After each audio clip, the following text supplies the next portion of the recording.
by application of this God consciousness, you throw away all other work. Any work which you cannot do with God consciousness, don't do it. Now, here is the injunction. Bhagavad Gita. Anything which you cannot do with God consciousness, stop doing. But the whole world is engaged doing things in which there is no God consciousness. There is no God consciousness. But here it is enjoined. The Buddho Saranam Mannicha Kripana Palohita.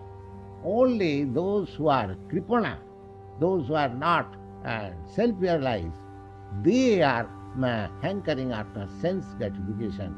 They want to enjoy the fruits of their labor. But you don't, Arjun, you don't.